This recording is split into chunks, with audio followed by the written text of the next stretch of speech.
Mifa production jabarani filɛbagaw ani Ondu TV filɛbagaw an ka foli b'aw ye. Ni ye aw ka kunnafoni balali n'a bɛ f'a ma ko édition spéciale ni y'o kɛnɛ sigilen to dunkan na aw denkɛ n'aw balimakɛ fɛ Cheikh Bukadari Magasuba ni kanubagaw bɛ wele ko Momosu a y'aw bisimila.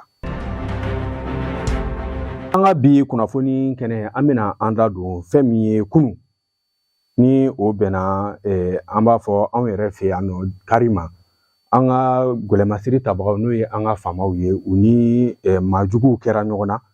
kɛ ɲɔgɔn na mun ni ale kɛra an b'a fɔ bɛrikaw fɛ yen nɔ I bɛ a jateminɛ an ka finitigilakaw sera k'u yɛrɛ bɔ ni janfa nin kɔnɔ ka sababuya kɛ u ka tamaserew ani u ka kunnafoni dicogo ɲumanw o de kɛra sababu ye ni maajugu n'u sera ka dankariw la I bɛ a jateminɛ bɛri kɔnɔna na an ka surasiw yɛrɛ n'o ye surasi 3 ɲɔgɔn na olu banara fo ka se an ka donita mobiliba dɔ n'a bɛ f'o ma ko camion ale dɔ tiɲɛna nka o de hukumu kɔnɔna na sa an ka finitigilakaw ka fara u ka sanfɛ kɛlɛ ani fɛn min ye u ka cɛsiriw olu faralen ɲɔgɔn kan u sera ka dankari ni maajugu ninnu na I bɛ a jateminɛ fɛn min ye terrorisme caman olu bɔnɛna u ni na ka se u ka bolimafɛnw olu caman fɛnɛ tiɲɛna fo ka se u ka nafolomafɛnw an ka surasiw ye dankariw yɛrɛ la dɔw yɛrɛ ɲɛnama minɛlen don nin wagati na hali bi an ka surasiw k'u bɛ a da Tɔnbɔkutu ni Mali fan bɛɛ k'i hakili kɛ kelen bɛɛ k'a dɔn k'a fɔ surasiw labɛnnen don wa u kɛlen don ka wulikajɔ min da dɔ de bɛ fara a kan foyi tɛ bɔ a la walasa fɛn min ye lafiya ani lakana u bɛ se ka sabati Mali fan 14 bɛɛ kɔnɔ cogo min na nin kun ye an ka surasiw ka kumalasela olu ka kunnafoni ye k'a di maliyɛnw bɛɛ ma maajugu u y'a essayer k'u bɛ dankari an ka finitigiw la bɛri nka finitigiw sera k'u jɔ u jɔyɔrɔ la hali an bɛ yɔrɔnin min na fɛlɛw bolo dalen don walasa u bɛ se ka se sɔrɔ hali bi cogo min na. N'an bɔr'o kɔnɔ an b'a fɔ sibiridon fɛn min ye an ka patronat n'o ye Conseil national de patronat du Mali ale ka dagaba kɔnɔna na n'o o ye u ka kunnafoni di kɛnɛba la an ka minisiri min ɲɛsinnen don an ka industrie ani commerce ko ɲɛnabɔli ko la ni ale tɔgɔ ye Musa Alassane Diallo a ye wele bila a baarakɛɲɔgɔnw ma n'o ye secteur privé mɔgɔw ani minnu bɛ an ka sɛnɛkow ɲɛmɔgɔya la fo ka se kunnafonidilaw ma an tagara sigi a tagara kunnafoni di kɛ ani hakilina yira ale yɛrɛ fanfɛ hakilina yira mun ni a ye o yira maaw la ka sababuya kɛ u bɛ fɛ ka se ka falen don an ka kow tagabolo la o dɔ ye mun ye anw yɛrɛ ka sɛnɛkɛfɛnw olu bɛ se ka don ba la cogo di walasa an bɛ se ka nafa n'o ye I n'a fɔ I bɛ gɛlɛya dɔw ye anw fɛ yen farini banna sukaro banna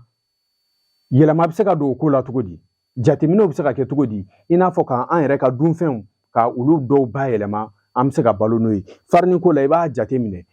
kaba aujourd'hui ale bɛ se ka labɛn k'a dilan k'a kɛ farini mugu ye a bɛ farini ko mago ɲa ani fɛn min ye an ka timikalasiw o caman bɛ se ka sɛnɛ cogo min na walasa an ka maaw bɛ se ka o fɛnɛ labɛn usines bɛ se k'o labɛn k'o fɛnɛ kɛ sukaro ye Mali kana bɔ Mali kɔnɔ ka taga jamana wɛrɛ kɔfɛ ka taga fɛn min ye k'an bɛ taga nin fɛn ninnu ta ka na I n'a fɔ sukaro ani farini mugu o de hukumu kɔnɔna na laseli la I b'a dɔn maaba caman olu tun bɛ kɛnɛ kan I bɛ a jateminɛ fɛn min ye Conseil national du patronat du Mali olu ka ɲɛmaaba tun bɛ yen ka se an ka chambre de commerce ale fɛnɛ ɲɛma dankan olu tun bɛ yen nɔ fo ka se APECAM o ɲɛmaaw olu fɛnɛ tun bɛ kɛnɛ kan laseli nin kɔnɔna na kunnafoniw caman bɔra a kɔnɔ ani jigisigi kumaw caman I n'a fɔ fɛn min ye an ka sɔrɔ bosɔnbagaw jamana ɲɛmaa ale ka laɲini na a y'a fɔ fɛn min ye k'a fɔ k'u ka fanga don ka se ka ba don anw yɛrɛ ka fɛn na o ye mun ye an ka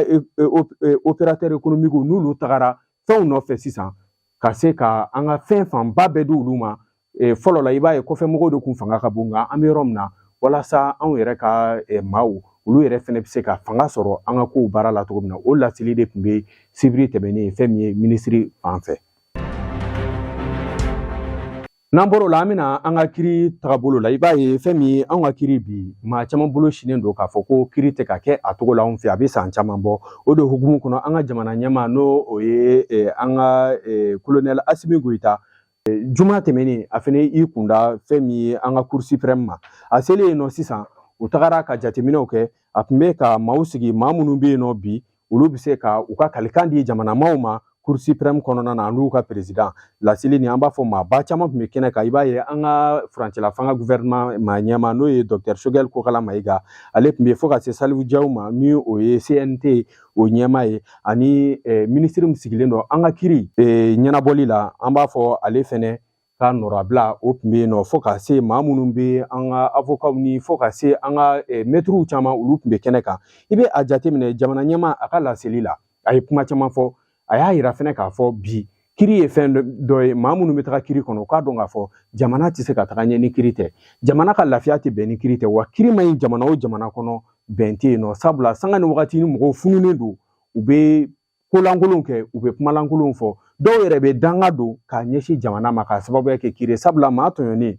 ni o ye a ka kalikan fɔ a ka ca ala fɛ ala bɛ tɛmɛ n'o sira ye o de y'a to k'a b'a ɲini an ka kiri maaw fɛ u ka ala bila fɛn bɛɛ sanfɛ u ka jamana nin bila fɛn bɛɛ sanfɛ kiri ka tigɛ a tigɛcogo la jo bɛ maa mun bolo jo ka d'o ma maa mun yɛrɛ n'o jalakelen don o ka ɲangi fɛn min ye k'a fɔ karisa ye bolo ka jan karisa ye disiba ye o ka bɔ mali kiriko la fantan ni faama an bɛɛ ka hakɛ ka kɛ kelen ka taga kiri taga siraw fɛ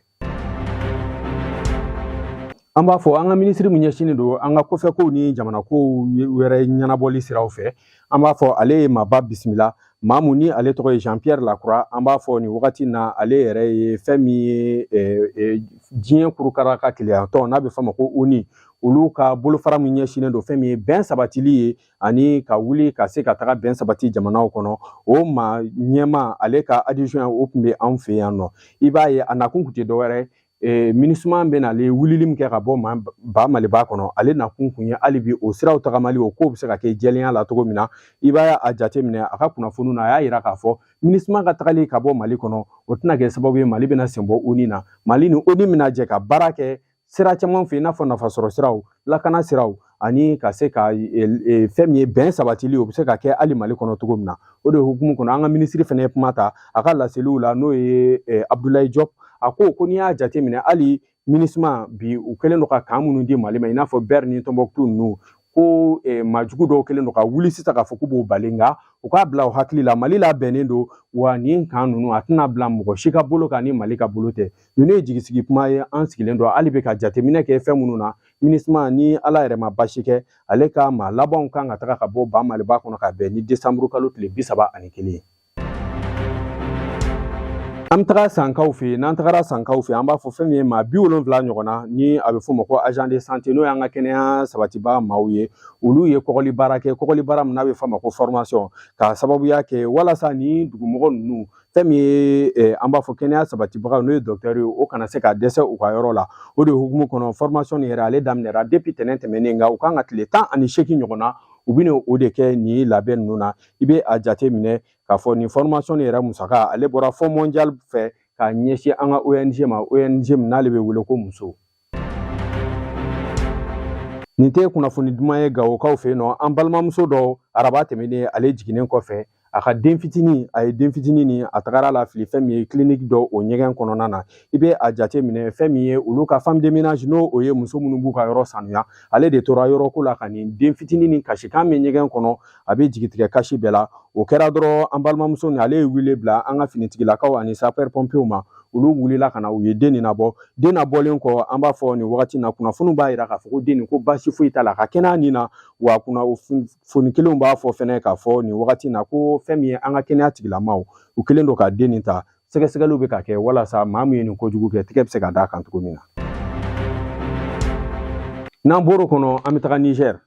an ka kɔfɛ kunnafoniw na bi an bɛ taga Niger n'an tagara Nigerkaw fɛ yen nɔ olu ka furancɛla fanga ɲɛma ni ale yɛrɛ tɔgɔ ye Abdrahamani Tiani a bɔra ka laseli kɛ laseli min kɔnɔna na a y'a yira k'a fɔ ke ale bɛna san 3 de kɛ baara la san 3 mun kɔnɔna na Niger tun bɛ gɛlɛya minnu kɔnɔ a bɛna ɲɛɲini o gɛlɛyaw la o gɛlɛyaw dɔ fɛn min lakana o b'o la ka sababuya kɛ u ka jamana ɲɛmaa mun tɛmɛna a kun ye jamana nin sigi a sen sabara kɔnɔ ka ɲɛsin hali ani jamana wɛrɛw ka teriya n'u ka badenyaw kɔnɔna na a kun kelen don ka tiɲɛni caman kɛ i bɛ a jateminɛ fɛn min ye hali Mali yɛrɛ Mali ye jɛkulu minnu gɛn ka bɔ yen nɔ k'a jugu ye olu bɛɛ kun sigilen don Niger a bɛna dankari o la nka k'a bɛ kangarida kɛ kangarida nin tɛ dɔwɛrɛ a b'a yira CEDEAO la k'a fɔ maa o maa n'i wulila i ni marifa i ka wuli ka se ale ka jamana kɔnɔ i k'a bila i hakili la k'a fɔ ko kɛlɛ de b'a ban fɛn min ye k'a fɔ ko u tɛna na a ja maa si la k'a fɔ ko i bɛna ka na olu ka jamana u ka basigi k'i bɛn'o latiɲɛ k'u tɛ jɛn n'o ye donc an bɛ ka sigi ka jateminɛw kɛ hali bi n'i y'a sɔrɔ CEDEAO kelen n'o fana kelen don k'i labɛn k'a fɔ fɛn min ye u bɛna taga dankari Niger la jateminɛw kelen don hali bi an bɛ dugawu de kɛ hali bi nin ko ala ka jisuma k'a fura ye farikolo ɲɛnajɛ an b'o kɛ ka an ka bi kunnafoni kuncɛ an bɛ taga fɛn min diɲɛ farafinna kɔnɔna na yan nɔ an ka ŋanaminɛŋanaw ka tɔn ne a bɛ fɔ a ma ko Ligue africaine des champions ale ɲɛbila baaraw daminɛra ni fiɲɛ cira bɛɛ bolo bɛ da i kundonni na anw ka AS Real an b'a fɔ kunun ale tun bɛ ka Coton Sport bisimila n'o ye Camerounkaw ye dolantan nin a kɛra dolantan jijalen a kɛra dolantan gɛlɛmanba ye nka anw ma se ka garizɛgɛ sɔrɔ tɔn fila dɛsɛra ɲɔgɔn na fu ani fu nka dolantan nin yɛrɛ n'i y'a jateminɛ fɛn min ye anw ka AS Real olu tun ye ngɔyin sɔrɔ n'o ye penalty ye nka garisɛgɛ ma se ka ja ngɔyin nin ma se ka don an bɛ dugawu de kɛ seginni min bɛ ka kɛ ala bɛ se ka sebaya di AS Real ma cogo min na ni ne kɛra aw tulo garisɛgɛ ye bi an bɛ foli di aw bɛɛ ma ni ala ma baasi kɛ dɔgɔkun wɛrɛ an n'aw bɛna ɲɔgɔn sɔrɔ ka se ka kunnafoniw ta k'a di aw ma nanzarakan ani todukan na aw k'an bɛn wagati wɛrɛ